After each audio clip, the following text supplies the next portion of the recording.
This is a Fox News alert. President Trump has just finished speaking to the Heritage Foundation in Washington, where he promoted a Republican plan to reform America's tax code. Good evening. Welcome to Tucker Carlson tonight. In just a minute, we'll talk about a meeting at the Weinstein Company in Los Angeles today. Harvey was part of that.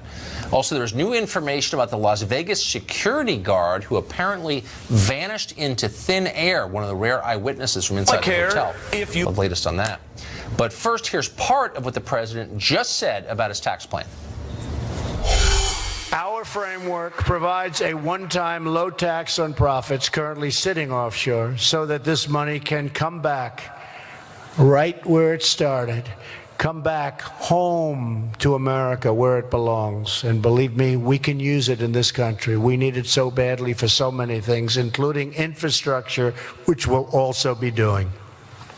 We will eliminate the penalty on bringing home, and we have to do that, future earnings. My Council of Economic Advisors estimates that this change, along with a lower business tax rate, would likely give the typical American household around a $4,000 pay raise. And that's money that'll be spent in our economy. Our tax plan will ensure that companies stay in America, grow in America, and hire in America.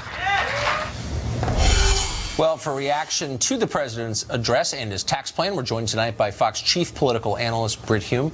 Brit, thanks for joining us. It seems like taxes may be the last issue that most Republicans in the Congress can agree on. They're all for tax cuts. That's part of what it is to be a Republican, I think.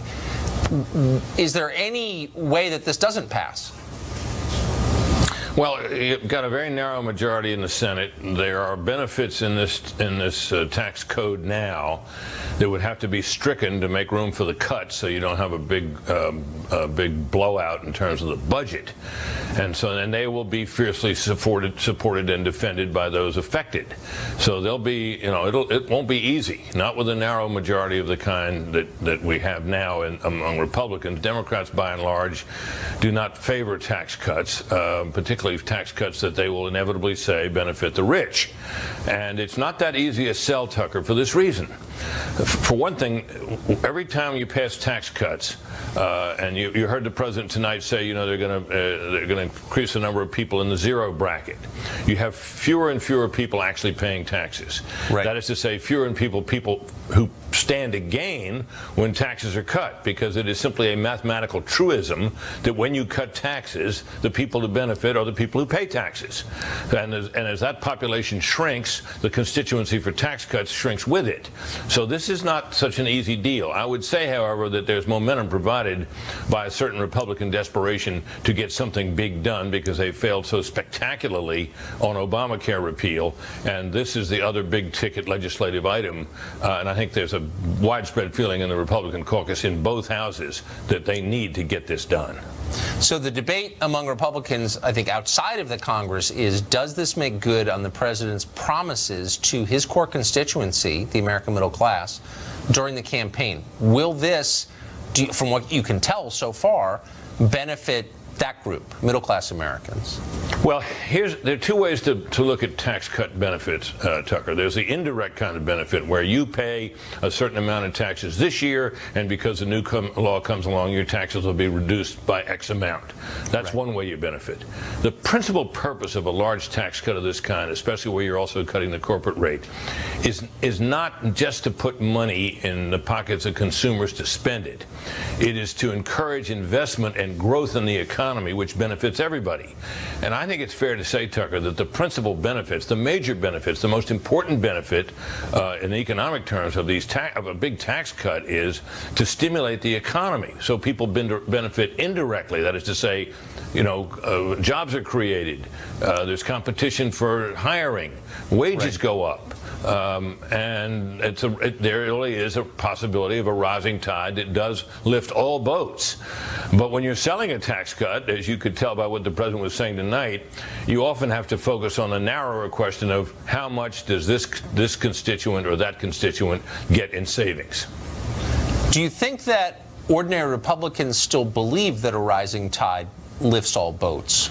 because certain votes have You mean ordinary been lifted. Republican voters? Yes, ordinary Republican voters who voted for Trump, who was a departure Right. in what he said on the campaign from the classic Republican orthodoxy on economics.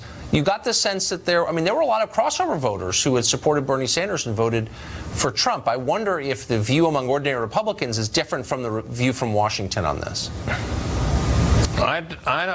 Look, I think that by and large, broadly speaking, tax cuts tend to be popular. Yeah. Even Democratic voters would like to have their taxes cut. Everybody wants their taxes cut. When you consider the growth of the federal income tax over the years, most people think they pay too much. Although, as I pointed out earlier, Tucker, there are a lot of people who are paying very little in federal income taxes. They pay Social Security taxes, they pay state and local taxes, and so on. So everybody has taxes that they would like to see cut. So I think the constituency for it is still there.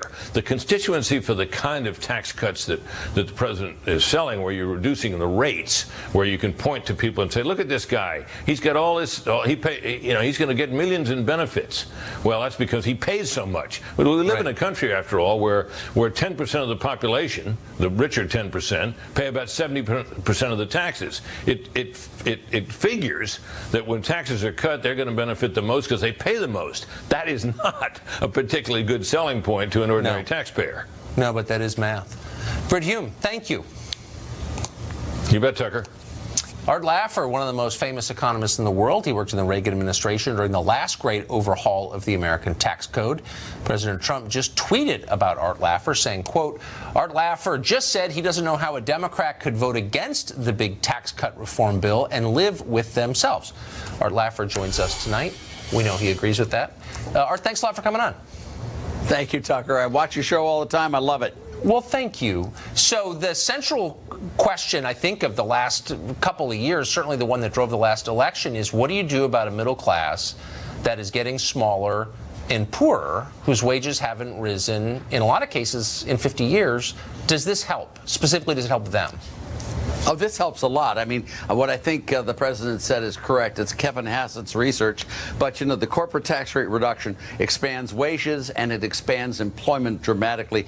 Most economists agree that the real key to getting economic growth is bringing that corporate rate down from 35%, hopefully to 15%, but 20% is where they propose it now. But that should be an enormous elixir to economic growth and create jobs and, literally get people off the dole and put them on the jobs and raise wages and increase the number of people working. It'll be a great thing for the U.S.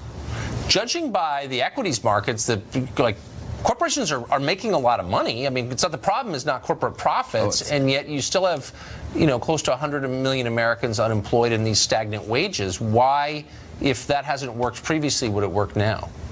Well, one thing is the corporations that have lots of cash on hand and all that don't find it valuable to invest in the future.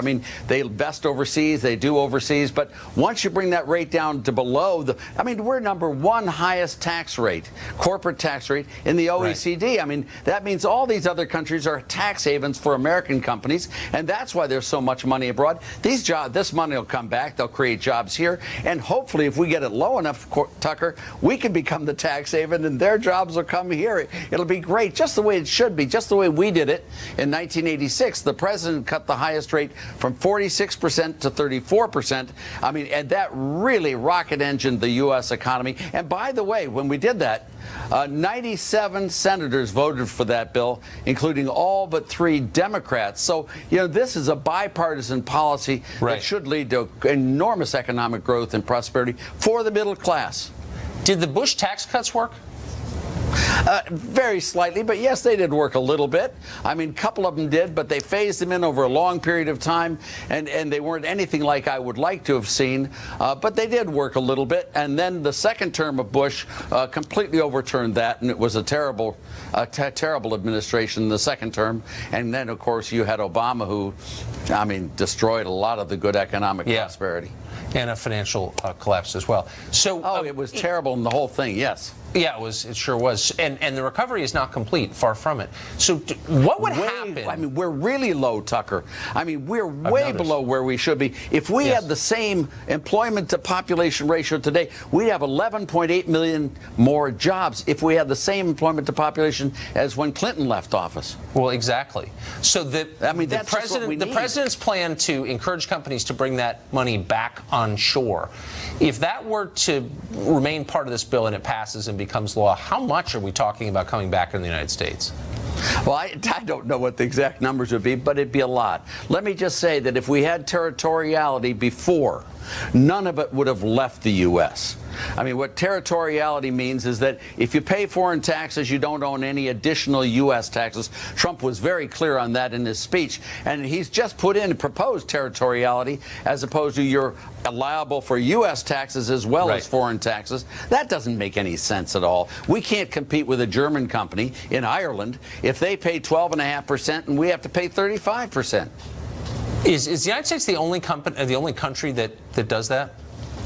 We're the only one in the OECD that does that. There may be some other little country somewhere, but in the OECD of all the major countries, we were the only country that had global taxation. We had the highest tax rate. And just for the record, just so you know, in the year 2000, the U.S. was 7th highest out of 34 countries in the OECD, and now it is the very highest. Every country in the OECD cut their corporate tax rates dramatically in the last 17 years, except the U.S. and, of course, Hungary, which raised their tax rate from 18% to 19%. But so all of them lowered it to get it more competitive. We're just keeping up with the Joneses.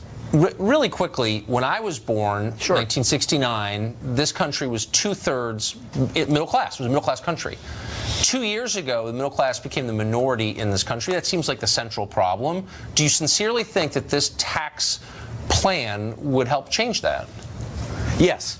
This tax plan will help change this. One of the things about the corporate tax as it stands now in the U.S., Tucker, is that a lot of companies shelter their income. They choose different corporate tax forms. They do all of this other stuff that is non-productive, trying to get around taxes. Right. When we lower that tax rate, they won't shelter their income as much anymore. There'll be far less tax evasion. They won't choose these forms. Companies will come back. And you know what you're going to see? You're going to see tax revenues rise dramatically over the next 10 years. I'm estimating that this will raise somewhere in the neighborhood of $1.3 trillion net, which will allow us to do all sorts of other things for the rest of the country, especially the middle class, Tucker. Boy, I hope that's true. I'm rooting for that, I got to say. Art Laffer, thank you for that. Thank you. Great to see you. Is this the end of the Weinstein Company? New information on today's board meeting. Apparently, Harvey Weinstein there. Details next.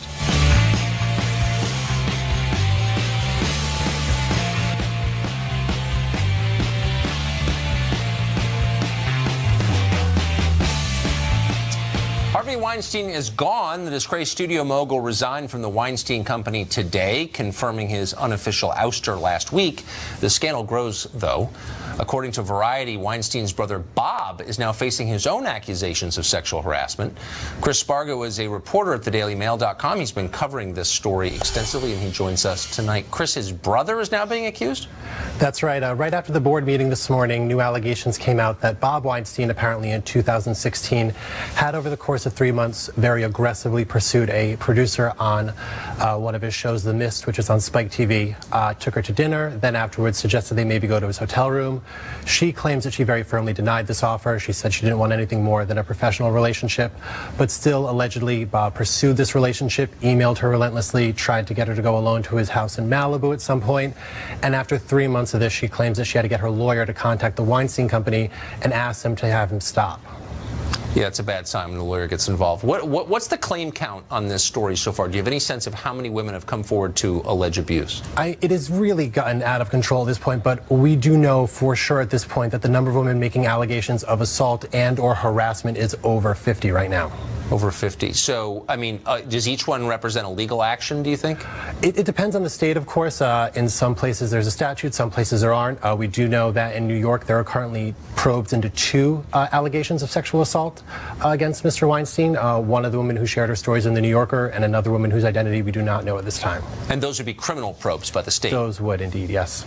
Huh, interesting. So Harvey Weinstein is or is no longer affiliated with his company? So this is where it's a little bit tricky. So after all this talk of him really wanting to go in today and fight for his position, we learned that he resigned, but he does still have a 23% stake in the company. So it remains to be seen what's going to happen with that. Obviously, many directors and actors have been very firm about the fact they have no desire to work with him. So if the company is going to be bought, it would seem he'd have to be bought out by whoever decides to come in, because no one is going to do anything that's going to profit him.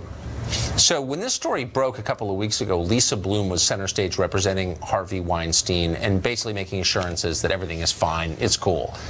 When it got out of control, she fled the scene. Has she reemerged? Have you seen her recently, or is she in hiding? She actually was with Black China, one of her former clients last night, Rob Kardashian's estranged girlfriend.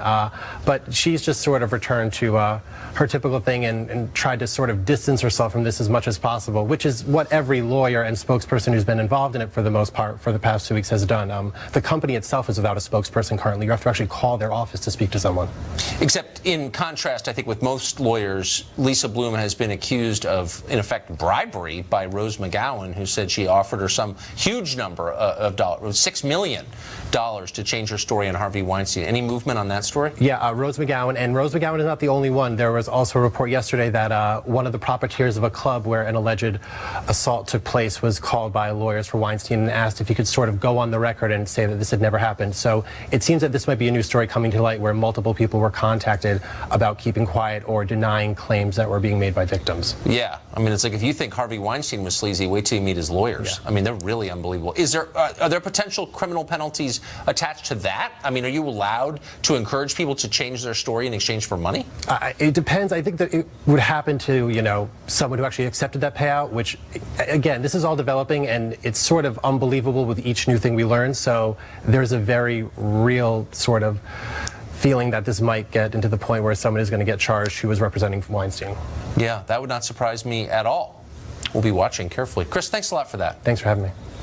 A new report from the Hill newspaper says that the FBI has uncovered evidence of a major Russian bribery effort just before the Obama administration's approval of a deal back in 2010 that gave Russia control over large amounts of American uranium. Why would the Obama administration give Russia control over that?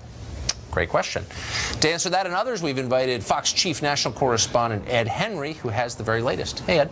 Tucker, good to see you. This is a major exclusive from the Hill newspaper because it's raising new questions about just what kind of relationship the Obamas and the Clintons had with the Russians amid all of these other investigations going on right now here in Washington about the Trump campaign and alleged Russian collusion. The Hill exclusive goes back, as you say, to 2010 when the Obama administration approved a controversial deal to give Moscow control of a majority of a big chunk of, I should say, American uranium. And what they have in this report is that the FBI was actually investigating in 2002, 2009, 2010, the fact that money was pouring into the U.S. from Russian sources, Russian nuclear industry officials, kickbacks, all kinds of money, all kinds of problems. And they say in this report, quote, federal agents obtained an eyewitness account backed by documents indicating Russian nuclear officials had routed millions of dollars to the U.S. designed to benefit former President Bill Clinton's charitable foundation during the time Secretary of State Hillary Clinton served on a government body that provided a favorable decision to Moscow. Obviously, she was running the State Department at the time. It was a panel within that department that was deciding this. The story goes on to say the Obama administration and the Clintons defended their actions at the time, insisting there was no evidence that any Russians or donors engaged in wrongdoing, and there was no national security reason for any member of the committee to oppose this Uranium One deal. But FBI, Energy Department, and court documents reviewed by the Hill newspaper show the FBI, in fact, had gathered substantial evidence well before the committee's decision that Vadim Milkarin, the main Russian overseeing Vladimir Putin's nuclear expansion inside the U.S., was engaged in wrongdoing starting in 2009. What's interesting is that the Justice Department began investigating this 2009, 2010, investigated it for 4 years, but obviously we've never seen anyone charged from all of this. And which Justice Department was investigating this, of course? The Obama Justice Department, investigating Obama officials like Hillary Clinton. Remember, Peter Schweitzer, the author of Clinton Cast, raised some of these questions in the last campaign. Then candidate Donald Trump, jumped on it, if you will. And at the time, a spokesman for Hillary Clinton's campaign was saying she was not actively engaged on this panel, was not involved in the decision involving uranium. But obviously these questions were raised, and now it's interesting that the FBI maybe had evidence of Russian. Ed Henry, he was joining us from the White House and unfortunately lost the connection. It's an amazing story, though. They always accuse you of what they're doing themselves. Well, there's even more news about Hillary Clinton tonight. A search of Anthony Weiner's laptop has uncovered new files from Huma Abedin. We've got details on that coming up.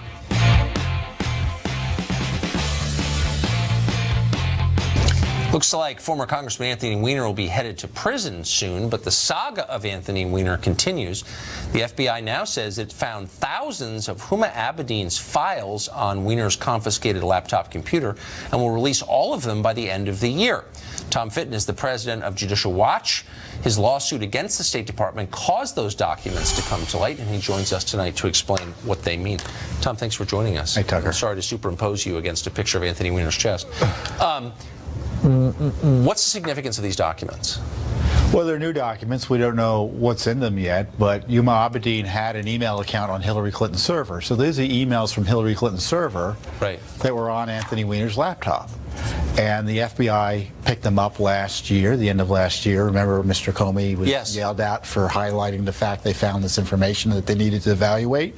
Well, it turns out they had nearly 3,000 government records on Weiner's laptop. And now we're going to get access to them by the end of the year. We don't know what's releasable to us. And they were government records? Yeah, they were government records. The government acknowledged that. And based on the other Abedin emails that we have, which involve pay-to-play, classified information, Hillary Clinton emails that we hadn't seen before that she didn't turn over and tried to delete, I suspect there's going to be classified material among these new records.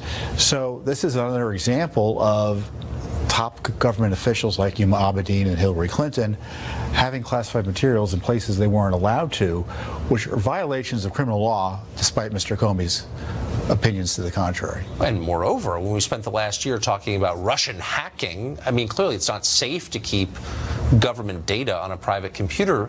The larger question, though, is why are we learning about this now? Well, it took them that forever to get them to us. But why? I mean, I thought we had a freedom of information law that requires the government to be well, the only reason we're getting this information is we're in court about it. And we demanded access to the information because we wanted Abedin's government emails from this secret account. And the FBI found these records last year. They took forever to turn them over to the State Department. The State Department got them last June. Wait, but do these documents belong to the FBI or do they belong to the American people? Well, the FBI found them, and they found that they were State Department records. Right. They turned them over to the State Department many months ago, and now we're finally learning the analysis has been done because there are records that we won't get because they may be actually personal records of Miss Abedin or Weiner, whoever. So, but we now know there are 3,000 government records that we want to. It just seems like I hear the same story all the time. The government has a legal requirement to turn over non-classified documents when citizens request it, when journalists request it, groups like yours request it, and they don't again and again. How do they get around that law? Well, they ignore it, and you just have to push in the courts for it. And this, to me, is an opportunity for President Trump to kind of initiate a transparency revolution by getting this information out as quickly as possible. We know the FBI went and found the emails that Mrs. Clinton tried to delete, and they found some of them or recovered them. The State Department has them. We don't know when we're going to get those. At the current schedule, the State Department wants to release all of Mrs. Clinton's emails to us that they still have and haven't released at a rate that would make them at a rate that would allow us to finally get them all in the year 2020. So there are still thousands of documents being withheld from the Kennedy assassination over 50 years ago, and the CIA is now arguing, we're going to do a story on this tomorrow, that they need to hold them for another 25 years.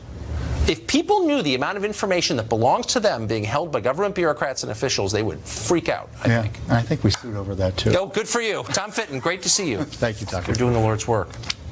It's been 49 weeks and counting since the 2016 election. The hunt is still on for proof of Russian meddling. Did Putin get Trump elected? We still don't know. We did recently speak, though, to progressive journalist Glenn Greenwald, who said the press is replacing good reporting with inaccurate scandal mongering. Watch this. So, Glenn, just to get to the facts of this story, it is conclusively shown that the story about the 21 voting systems being hacked is untrue, correct? It's false in two ways. One is that several of the states included in the list, such as Wisconsin, California, and Texas, said that the websites that the Homeland Security Department cited have nothing to do with voting systems. They're entirely unrelated.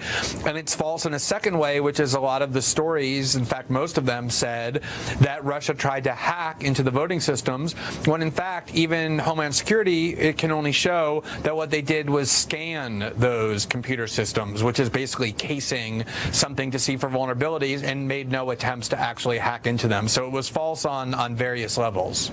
So you and I don't agree on a lot of issues, but I think we share the same concern about this story, and that is that American journalists are being manipulated for whatever reason by the intelligence community in the United States. And I'm wondering why, after years of having this happen to American journalists, they're allowing this to happen again.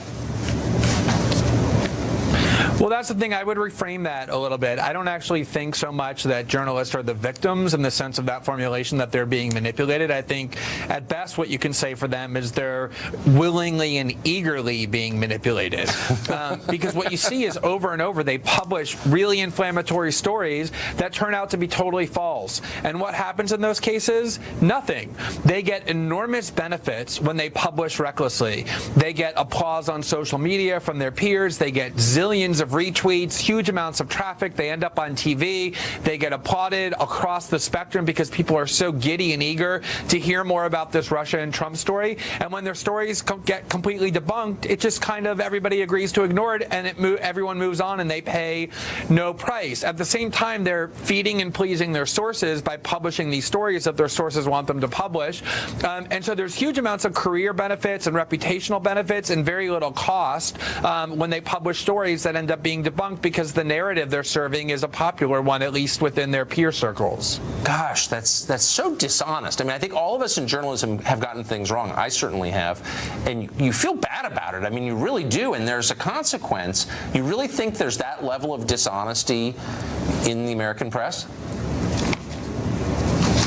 I think what it is more than dishonesty is a really warped incentive scheme bolstered by this very severe groupthink that social media is fostering in ways that we don't yet fully understand. Yes. Most journalists these days aren't in congressional committees or at zoning board meetings or using shoe letter reporting. They're sitting on Twitter talking to one another.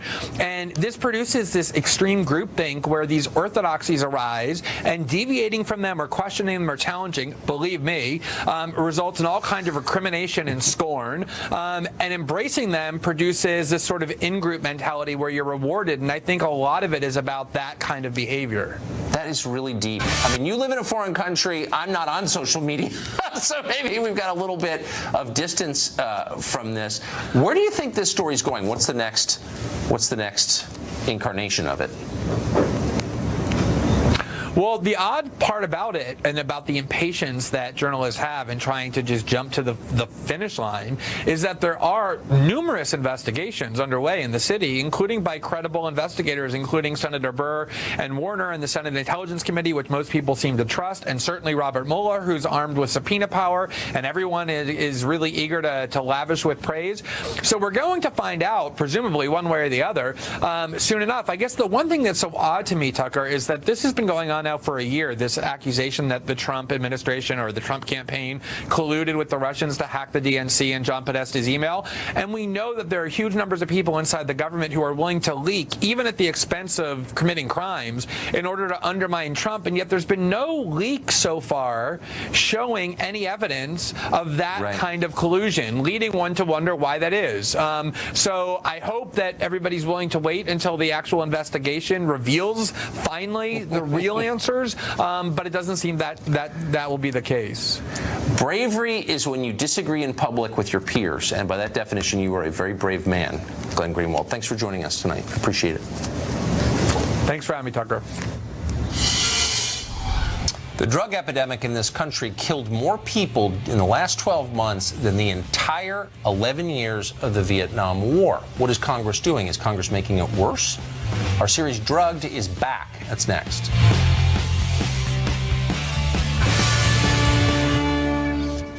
America, unfortunately, is losing the war against drugs, and overdoses are the evidence of that.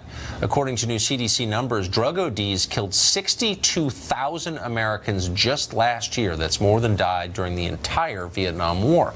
The biggest driver of those deaths is growing addiction to opioid painkillers and the street alternatives such as heroin and fentanyl. It's one of the greatest crises in American history, and yet Congress seems mostly oblivious to it, at best slow and indecisive. Could Big Pharma's lobbying efforts be a reason why? That's a rhetorical question. The answer, of course, is yes. Matt Murphy was once chief of pharmaceutical investigations for the DEA. He's now president of Pharma Compliance Group. Matt Murphy joins us tonight. Matt, thank you for joining us. Thanks for having me, Tucker. It's a pleasure to be with you tonight. So those numbers are they're almost hard to believe. Over 60,000 Americans dead in 1 year of drug OD. What should the Congress be doing? Well, they shouldn't be enacting laws that take the authority away from the Drug Enforcement Administration. They should be enacting laws that provide resources to law enforcement to target and dismantle organizations, criminal organizations that are distributing these prescription drugs throughout the country. Yes. When you were working for the DEA and seeing this crisis unfold in real time, did it surprise you that policymakers seem mostly unaware of it or not panicked by it, not upset?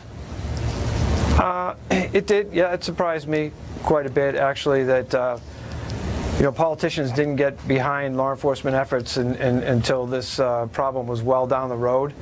And, it became what's now known as an epidemic. It didn't happen overnight. There are stories written every day, folks like yourself that are articulating the issues out there that are happening in the country as it pertains to the misuse and abuse of prescription drugs. So, yeah, it did surprise me. So you'd read these stories, or you'd hear stories about pill mills, particularly in the state of Florida, in others to Kentucky, where people could just walk in and walk out with a script for an addictive opioid painkiller. I've never understood, why weren't those places shut down immediately? Obviously, DEA knew about them. Yeah. Well, there were, many of them were shut down, and people were prosecuted and went to jail that owned and operated those, which you refer to as pill mills, which is appropriate. But this problem started before pill mills. Pill mills were a reaction to when we shut down internet pharmacies. Right. And there wasn't any law at the time that prevented a person from taking a credit card and going online and Googling hydrocodone without a prescription, and hundreds of websites would pop up, and they could order Vicodin or hydrocodone online, which is the brand name for that is Vicodin, and that would be shipped to their house by a parcel carrier, and the person who ordered the drugs would never have to leave the house. Right. So the Ryan-Haight Act legislation was passed, and that mandated at least one face-to-face doctor-patient visit before a prescription for a controlled substance could be issued. And that was a case of where the technology got ahead of the law, and subsequently the law did catch up. And when the internet pharmacies domestically were put out of business, the pain management clinics popped up because the pill mills had a doctor on site. And there'd be lines out the door, security guards with... Of course, but what I've never understood is the online pharmacies and the pill mills don't manufacture these drugs. They're manufactured by pharma companies like Purdue Pharma. Didn't they notice that their drugs were being sold illicitly? Of course they did. Manufacturers, as well as the distributors, they know where every dosage unit of every medication that they either manufacture or distribute, whose shelf it ends up on at the end of the day. So, of course, they knew where their pills ended up, and they know if that town or geographic region can support the amount of pills that are being distributed to those areas. But that being said, Tucker, I want your viewers to understand something else about this problem that's very comprehensive and complex. There are practitioners and there are pharmacists that have a corresponding responsibility to ensure that every prescription they write for practitioners and fill for pharmacists are written for a legitimate medical purpose. And if they're not written for a legitimate medical purpose, like there's a doctor in the neighborhood who's writing the same prescription for everybody that comes in the door, they shouldn't be filling those prescriptions, and the doctor shouldn't be writing those prescriptions. They should be punished because it's a violation of decency, among other things. Matt, thank you for all your efforts to hold people like that to account. It's disgusting. Oh, thank you. Two big mysteries dominate the news today, as they have for the past week. Why did so-called feminist lawyer Lisa Bloom help Harvey Weinstein? What was she being paid for that? And new reports that the vanishing Las Vegas guard may have used a stranger Social Security number to work at Mandalay Bay. New details on both of those coming up.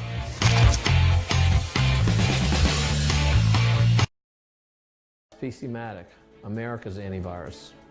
Defeat ransomware.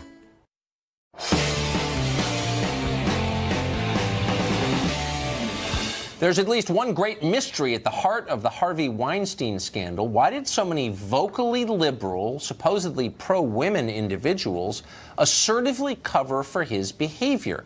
Lisa Bloom is example A. She made a career as a champion of women who faced sexism and sexual assault. Lisa Bloom is now accused of offering to bribe one of Weinstein's accusers, someone who accused him of rape, bribe her to change her tune. How'd that happen?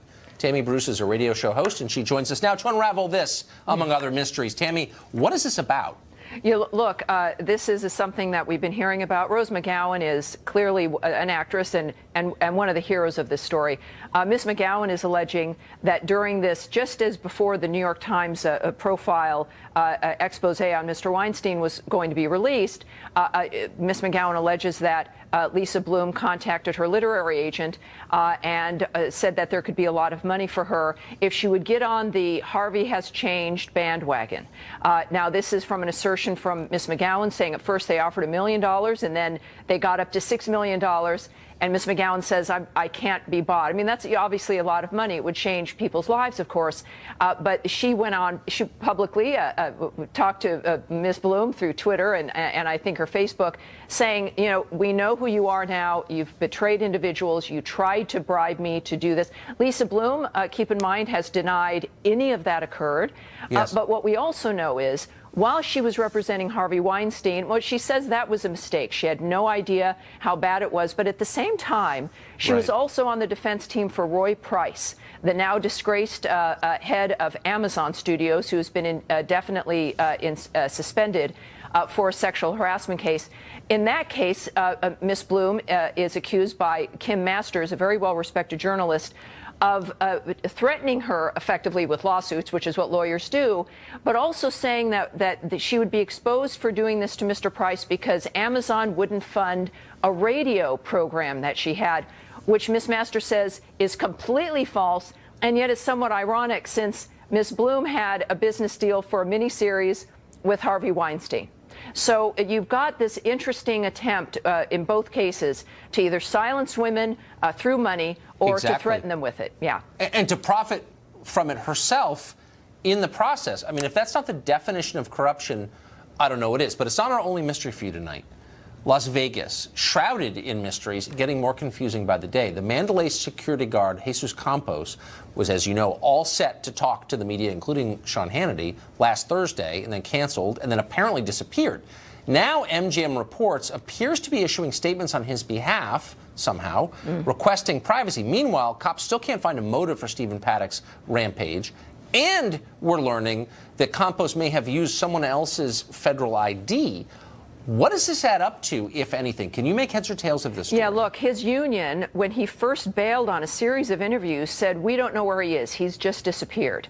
And then his union leader said, well, we got a text that he went to an urgent center, and now he's really disappeared. We don't know where he is. And this is what's troubling, is that there's already a lack of trust from the American people from big government. That's right. And we've got fake news, and we've got conspiracy theories.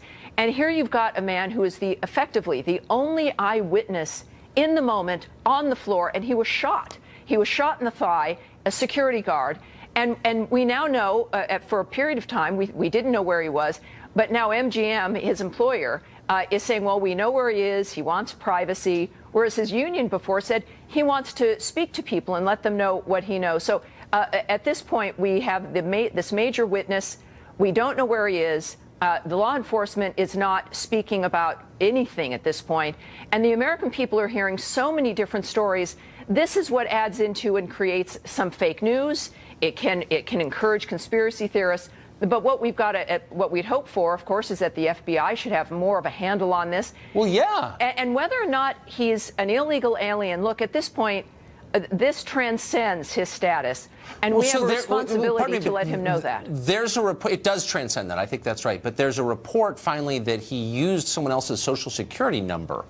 Is that? Yeah. Do we know that? Well, see, this is it. All of this once again moves into gossip. And we have no transparency. But this is also not a debated environment. We know exactly what happened. We know who did it in the moment. You notice who else is out of the news is the girlfriend. Right. When was the last time you heard about the status of the woman whose information he allegedly used to get into the hotel, and in some ways that he used it in some fashion for some purchases? That's right. And the American people, it's important that we know, because we're told by the government all the time that they know what's best and that we have to follow their rules. And they're not telling us the story.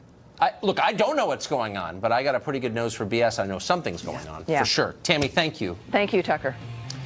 Up next, we'll close with the latest revelations from the collected philosophical works of CNN's poet laureate, Chris Cuomo. Stay tuned for that. Now you can have everything. And your family can too. One of America's safest crossovers, well equipped for under $24,000. Coming now and get $2,000. An ingredient originally discovered in jellyfish. In clinical trials, Prevagen has been shown to improve short-term memory. Prevagen.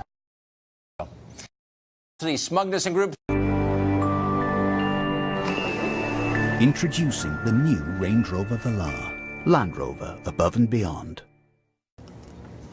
We close tonight, for your edification, with some important stream of consciousness thoughts from Chris Cuomo about taxes and shoes and something else. It's not partisan. It's not about being a journalist or a shoemaker. I don't entertain what people say about me. You want to say something to me, you know how to get me. It's easy to do. Everything else is just noise, and we have too much negativity and noise right now. Taxes.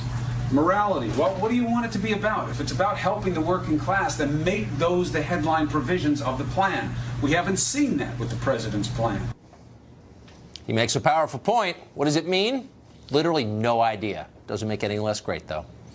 That's it for us tonight. Tune in every night to the show that's the sworn enemy of lying, pomposity, smugness, and groupthink. Sean Hannity, next. And thanks, Tucker. Welcome to Hannity. This is a Fox News alert. Welcome to Hannity. And tonight...